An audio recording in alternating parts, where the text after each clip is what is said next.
Welcome to Parking Eye. Please note, calls may be recorded for security or training purposes.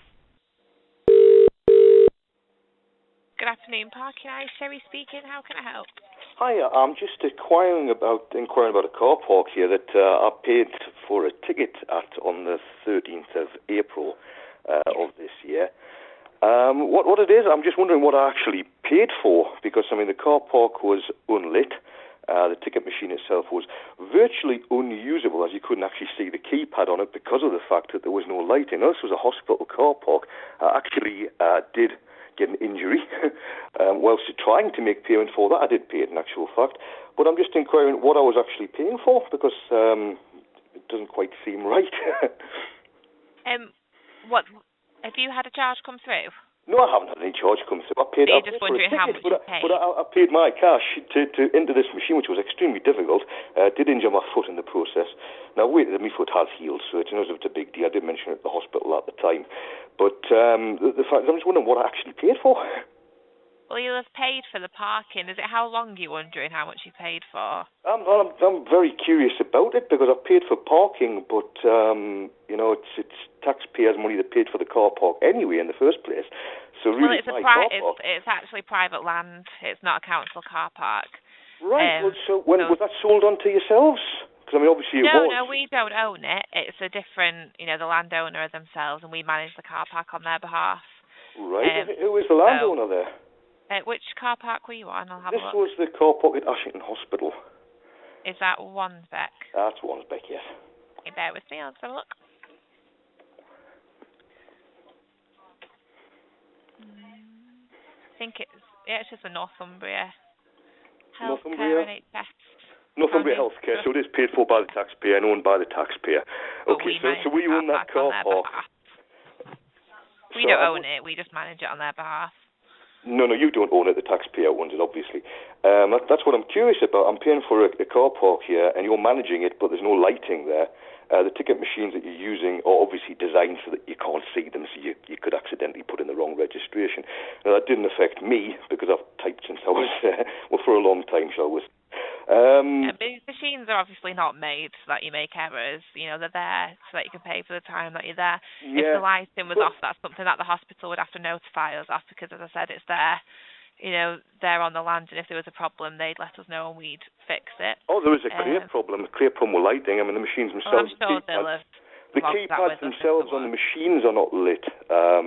This is the difficulty. So you're making it very difficult for people to pay.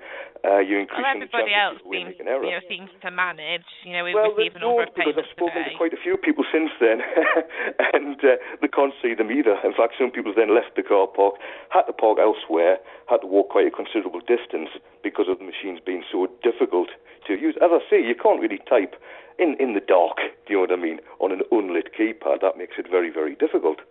Yeah. Are these designed so that people will make those mistakes, or? No, the machines aren't designed so that people make mistakes, no. Are they designed to cause inconvenience? No, they're designed for people to pay for the parking. Right, so why, if they're designed for people to pay for the parking, why aren't the keypads lit? Because the light bulb might have gone out, so if there was no lighting, the hospital would let us know. Does anybody check on those machines?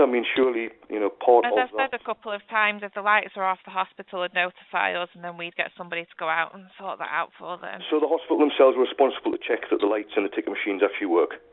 Well, we aren't on site, so we can only rely on people I'm just curious. Obviously, like I say, I did get an injury at the time trying to pay for that. So it's not necessarily the hospital. The patient might let the hospital know that there's a fault there, and somebody would let us know then. Right. But unless somebody notifies us, we're not to know of that. Right. So has that now been repaired? Because as I say, I did notify the hospital at the time, which is how I got the telephone number for yourself. I couldn't tell you. You'd have to speak to the hospital and find out, just because. Right. Who will be in charge at the hospital regarding that then? There isn't a specific person in charge of lights at the hospital. You just have to, ask them if all the lights are working. Pick a random person that works there and ask them then, yeah? Yeah, because, we don't have, yeah, what I'm doing, like I say, I've paid for parking, but I'm disputing the fact that I've had to pay for parking. because it was very difficult to pay for parking, and there was no facilities really, as in it was pitch black dark. I pay for the parking. Really is that you write in, and if you have any questions like that, we can have a look for you. Right. Well, can you give me the address for that then, please? Yeah, it's PO Box. Have you got a proper address? That is our proper address. Okay, go ahead with this one. Okay. PO Box? PO Box 565. Yes. Chorley. Chorley, right. Yeah. PR6, so it's Papa Romeo 6. Yes. 6 Hotel Tango. 6 Hotel Tango. Okay, and is there a better telephone number to contact someone? Because, I mean, with this one, it just seems to go... I've got written down here, Park and I call centre on this printout sheet I've got here. However, it gets us through to a payment line. Well, that's certainly how it seemed, anyway. Yeah, the number is 01772. Yes. 450. Yes. 970. Okay, you can expect a letter from me, and as I say, I'm going to dispute the fact that I did actually pay for this, because there's been no service. I'm not going to pay to park in my own car park and have to use a machine that doesn't work effectively. Okay, what's your name there, please? My name's Sherry. Do you have a surname, Sherry? I can't give out my surname, but I can give you my extension number. Why not a surname? If you've given me... I'm just not obliged to give out my surname. Right. Are you obliged to ask anyone that calls you their surname? Say they were calling to make a payment. Would you be obliged to ask their surname, or...? Yeah, that's for data protection, so that we can ensure we're, discussing the correct charge and not somebody else's charge. Yeah, well, just to ensure that I've discussed this with the correct person, I'll need your surname. Okay, well, I won't be giving you my surname, but you can have my extension number, which is 425. That's what, 425? Yeah. Okay, thank you very much for your time then. Take care now. Thank you. Bye-bye.